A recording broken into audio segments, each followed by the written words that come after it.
Hi. Well, this is exponential day, the day for the function that only calculus could create. Y is e to the x.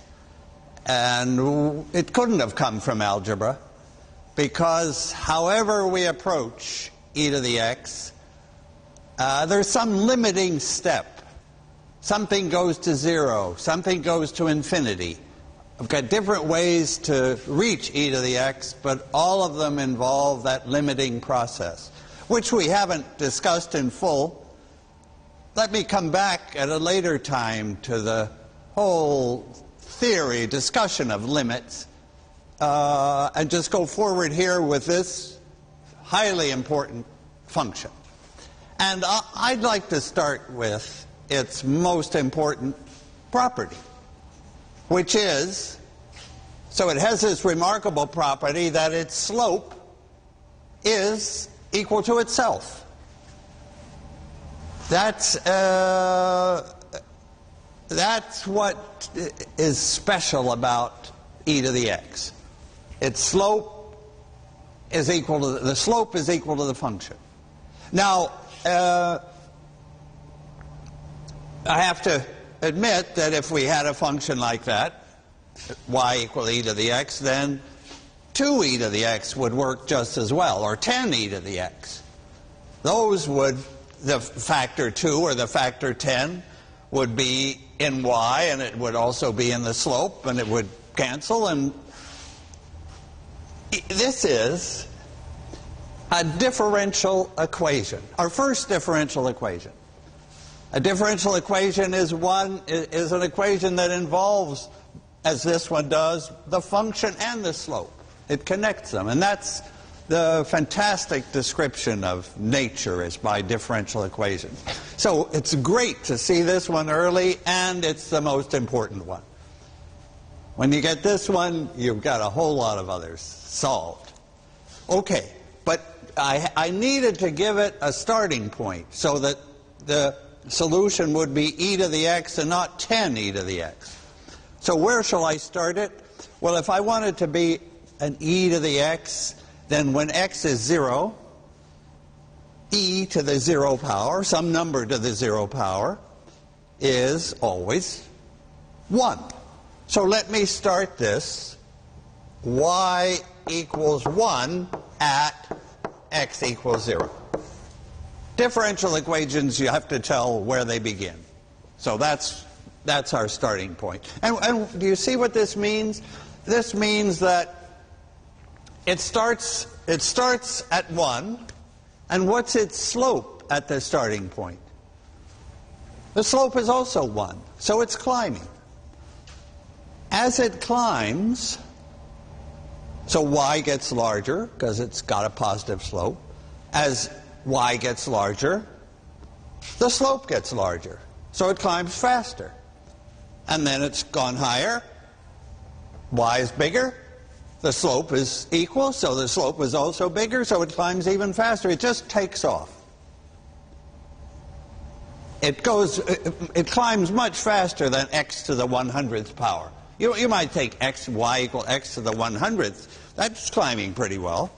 2 to the 100th, 10 to the 100th, but no way, it doesn't come close to keeping up with y equal e to the x.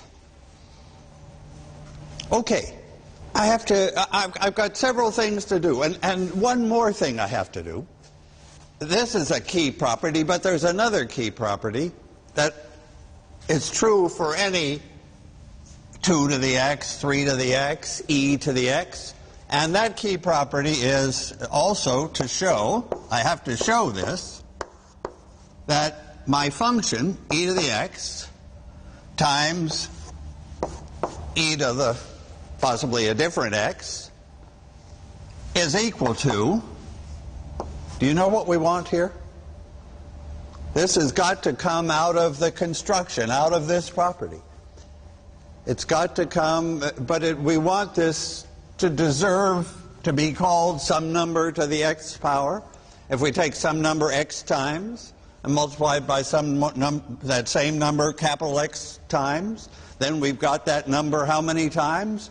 x plus capital X. This is what, so that's a key property to be proved. So what will I do? Let me summarize in advance, outline in advance. I'm going to construct this function from its property. Then I'm going to check that it's got this property, that important equality there. Then, of course, I'll graph it, I'll figure out what E is, and I'll say something about cases where this comes up. Oh, I could even say something right away about where does this happen, that growth is equal or proportional to the function itself. It happens with interest, with money in a bank. When you get interest, the interest is proportional, of course, to the amount there. And if they add that interest in, if you don't take it out and spend it, but you compound it, put it in there, then you have more money. When they compute the interest again, it's computed on that larger amount and is more interest than the first time, and so it goes. So that's, money in a bank is a case, it's a case of exponential growth. I mean, a hedge fund goes faster than our bank account does, but all following e to the x. If you just hang on long enough, you're way up there. Okay, so here's my job. Follow this rule and start at y equal 1. So can I just do it this way? Here's my function y of x that I want to construct. I want to build that function, and I know that it starts at 1, but it's going to do have some more things. Now this has to equal dy dx. These have to be the same. That's my rule. So dy dx is going to start with a 1. But now I can't stop, because if the derivative is a 1, I have to put an x up here so that its derivative will be 1, right? Its slope will be 1. That's that steadily climbing x whose slope is 1. But now these are supposed to be equal again. So I have to put this x also here. But now I've got to add something more on the top so that the slope will be 1 plus x. The slope of the x was 1. What do I need here to give the slope to be x? Remember, x squared had the slope 2x. So I need half of x squared so that I'll have 1x. So I need a half of x squared. Good. The slope of that is this. But I'm also trying to get the two to be equal. So I have no choice. I have to put in the 1/2 x squared there. You see, I'm never going to catch up. Or only if I go forever. That's the point. I'll have to go forever. And what will the next one be? Oh, yeah. If you see the next one, then we can see the pattern.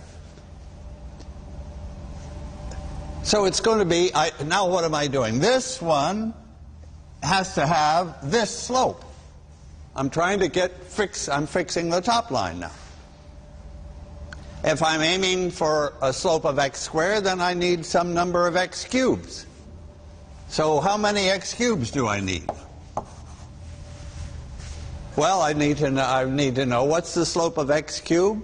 The rule for powers of x to the n, is n times one smaller power. The slope of x cubed is 3 times x squared. So I had better divide by that 3, so that the 3 cancels the 3. Now the slope of that, the 3x squared, the 3's would cancel and I get x squared, but I'm looking for 1/2 x squared. I need also a 2.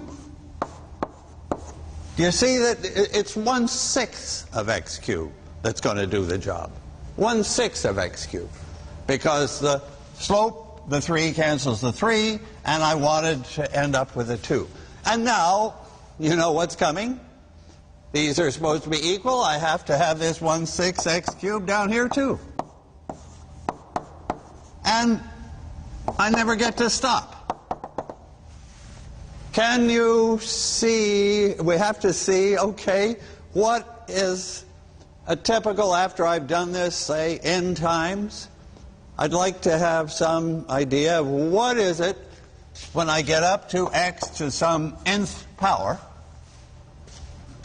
Then it's multiplied by some fraction, and I'm looking to see what is that fraction. What is that fraction? And then, of course, they'll all show up down there again. Well, if you see this pattern, this was 3 times 2. You could say 3 times 2 times 1. This one was 2 times 1. This one was just 1. It's n factorial. N factorial is what I need. I need n times n minus 1. I need all these numbers all the way, and I'll throw in the 1 at the end. And I have to put the mathematicians' take it away symbol, the little 3 dots that mean don't stop, keep going. But do you see that this will be okay? This is called n factorial, x to the nth over n factorial. Because when I take the slope of x to the nth, an n will come down, cancel that n. X, I'll have 1 lower power. Do you see when I take the slope of this, I'll have the n will cancel the n. So I'll still have these other guys down below, and I'll have x to the n minus 1. And that will be x to the n minus 1 over n minus 1 factorial. That will be the previous one. But now I have to add in the x to the nth over n factorial, because y and dy dx have to be the same, so I have to keep going. Okay, so you might say, well, you're going to blow up. Not personally, the series. But what saves you? What saves you is the fact that these n factorials, those fractions, that n factorial gets to be really large really fast. Faster than this x to the nth could grow. So altogether, these terms, x to the nth over n factorial, they get extremely, extremely small. And then this series of things comes, it comes to a limit. It doesn't keep going, getting bigger and bigger and bigger as I add more terms, because what I'm adding is so small, so small. And that's the point where we have to discuss limits later. Okay. So that's my construction. Construction complete. The function y to the y of the exponential function, e to the x. This is e to the x. Is being defined by 1 plus x plus a half x squared plus a 6x cubed, and so on. Okay. I've got a function. Now, its property. And the key property is this one. Can I move to the next board? So the next step is check. Well, I've asked you. I've got e to the x. And let me write again what it is. 1 plus x plus a half x squared plus 1/6 x cubed, and so on. And then I've got e to the any other power, or even the same power. 1 plus, I'll just use capital X for this power.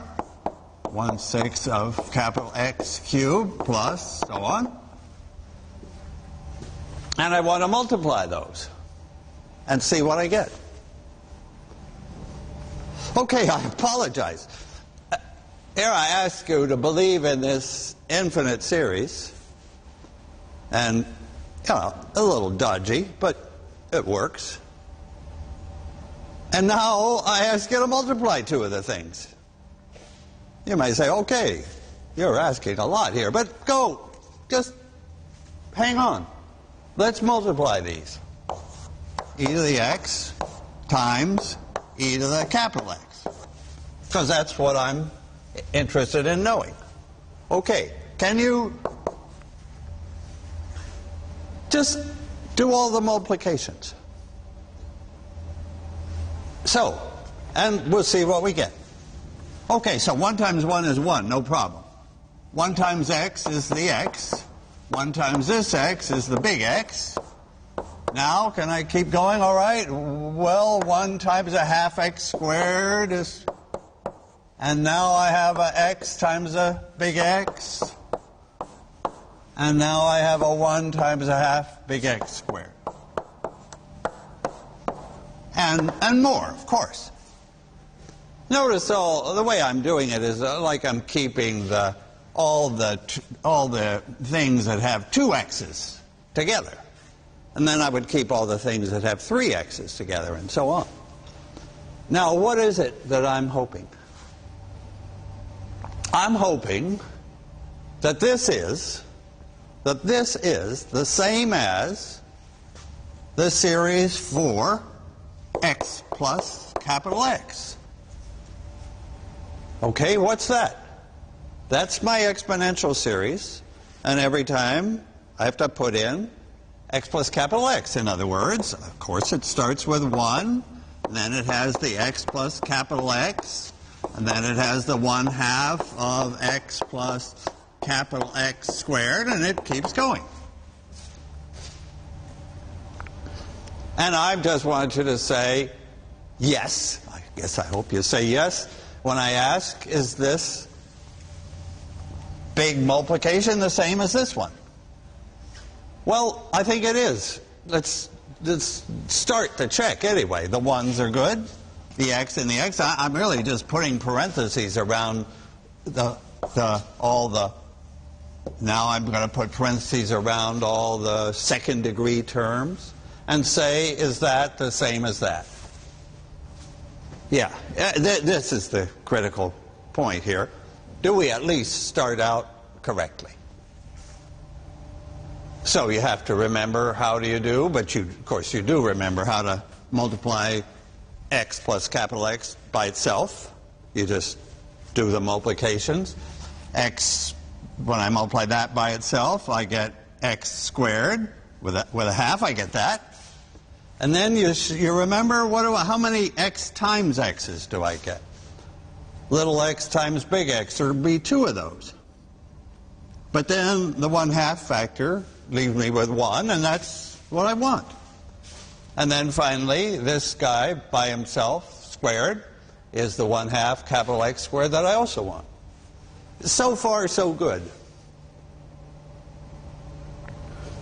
Do you want to see the cube terms? I don't. Well, I'd rather you did it, but I should at least show that I'm willing to try. So what do I mean by the cube terms? I mean that here I want to get the next one should be 1/6 of x plus x cubed. And from the multiplication, I get some separate pieces. I get 1 times this, I get a 6. When I do that multiplication, I get 1/6 x cubed, and then I maybe get some 1/2 x squared times x. Oh, you see why I would rather you did this. But I'll finish this little line. There's also a 1/2, an x times 1/2 x squared, so that's a 1/2 of x times the big X squared. And then there is the 1 times the 1/6 x cubed.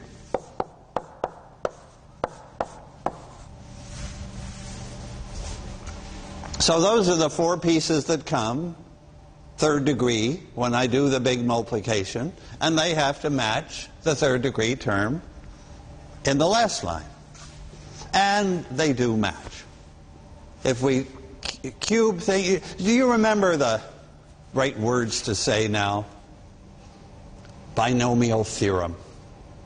The binomial theorem tells you how to take the nth power of a sum, like x plus capital X, to the nth power. It tells you all the many pieces you get, and those many pieces are exactly the pieces that we get directly by multiplying that line by that line.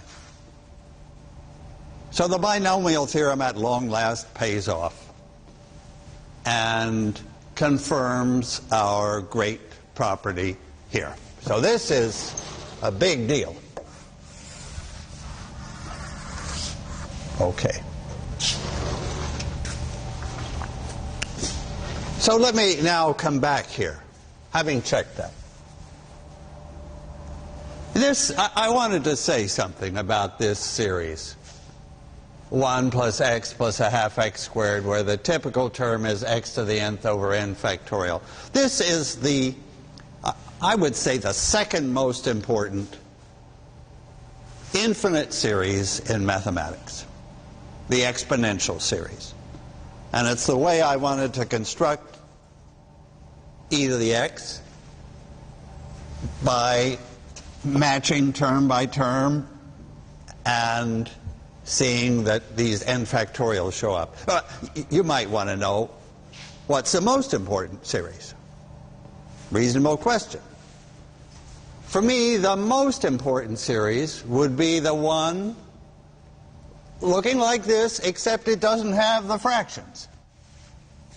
For me, the most important series would be the one, I'll slip it up here, 1 plus x squared without the half, plus x cubed without the 1/6, plus so on, plus x to the n without this n factorial that's making it so small. Can you see this? 1 plus x squared plus x cubed plus x to the n? That, I think it's called the geometric series, powers of x. Now, it's simpler because it doesn't have these fractions. But it's riskier because those fractions were making the exponential series succeed. Whereas here, with the geometric series, well, look what happens when x is 1. When x is 1, we have 1 plus 1 plus 1 plus 1 plus 1, forever all ones, it blows up. And when x is bigger than 1, that series blows up even faster. So this series, the geometric series, this most important one, does succeed, but only for x, only when x is below 1. X equal 1 is the cutoff, and it fails after that.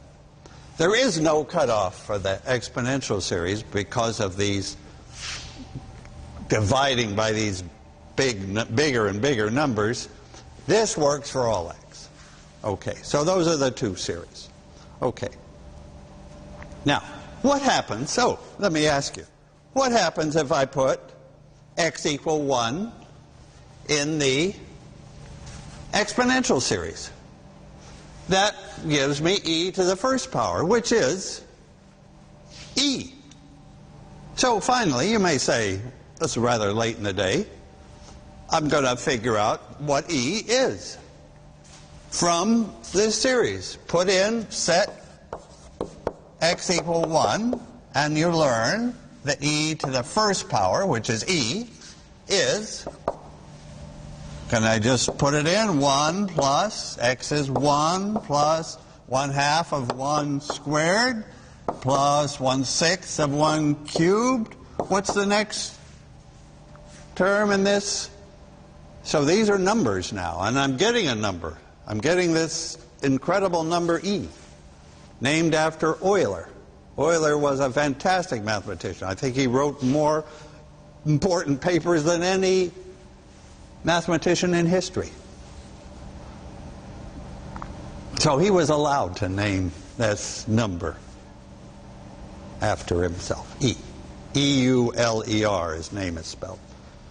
Okay, what's the next term?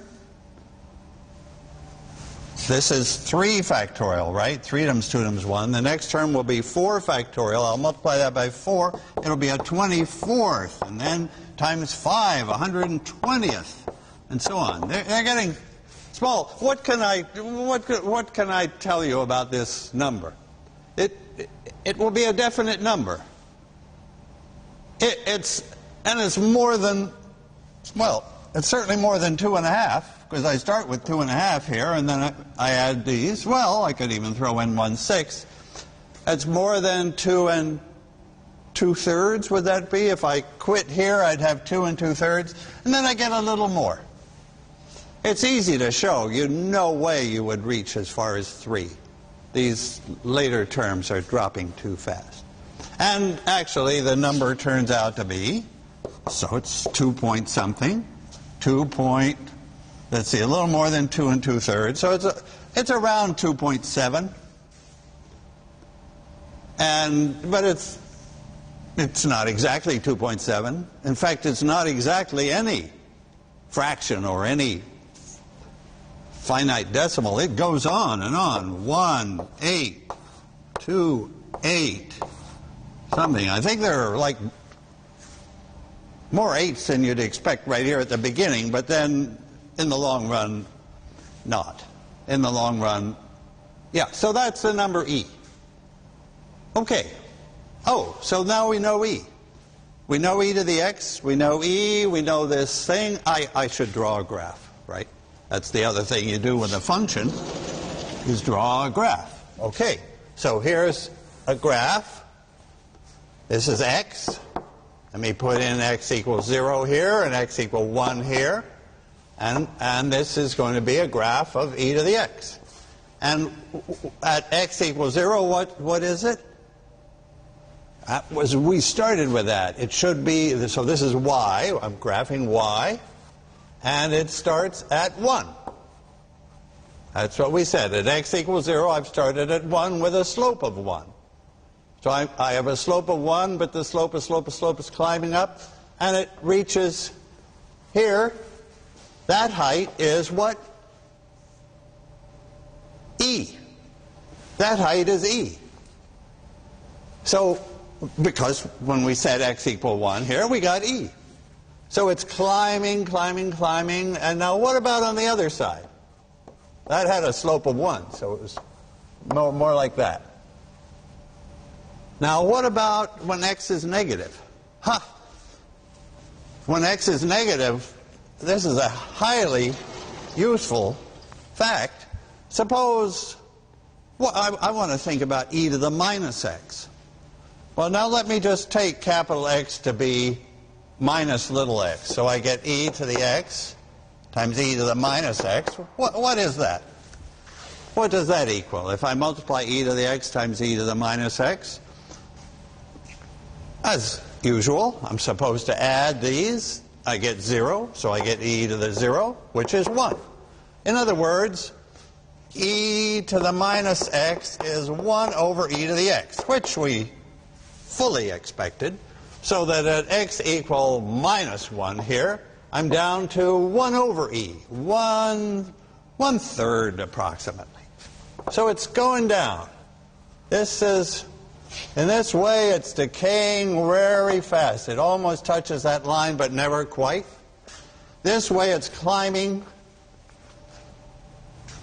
It's growing really, well, it's growing exponentially. And that's what its graph looks like.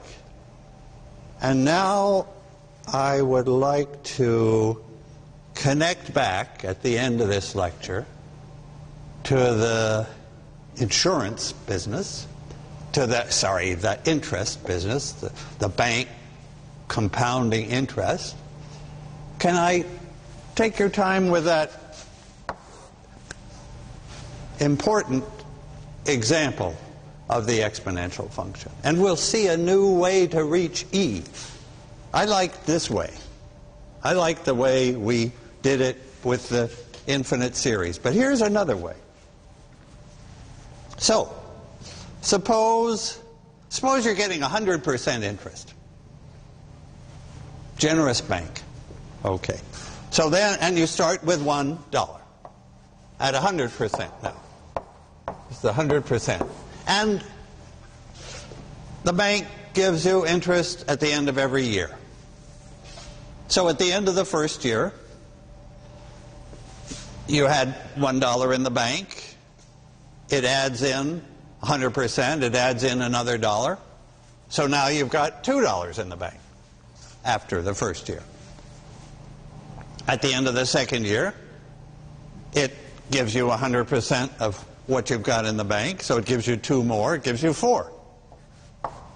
At the end of the third year, it gives you an additional 4. You're up to 8. And you see what's happening. It's the powers of 2. Well, that's pretty good growth. But it's not calculus. Calculus doesn't do things in steps of a year.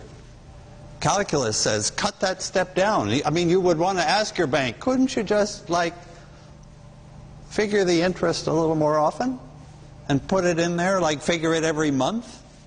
So what would happen if you figured the interest every month? Of course, you wouldn't get 100% interest in a month. You'd get 100% divided by 12, because we're only talking about 1 month. So if it was months, you start with 1. You have 1 plus 1/12. That's what you'd have after a month. Now, what would you have after 2 months, and what would you have after 12 months? Well, we're going to follow the rule. This is what they gave you, the 1/12 at the end of January. So through all of February, you've got 1 plus 1/12 in there. At the end of February, they take 1/12 of that, add it in. What you get the next time is 1 plus 1/12 squared. That's what you have when they, essentially every time, they're going to multiply what you've got by this number 1 plus a 12th. 1 to leave the money in. You have to leave your money in, I'm sorry. Plus a 12th of it for the interest. And then twice. And after 1 year, it's done this. You see what happens? After 1 year, it's multiplied 12 times. 1 plus 1/12 to the 12th power.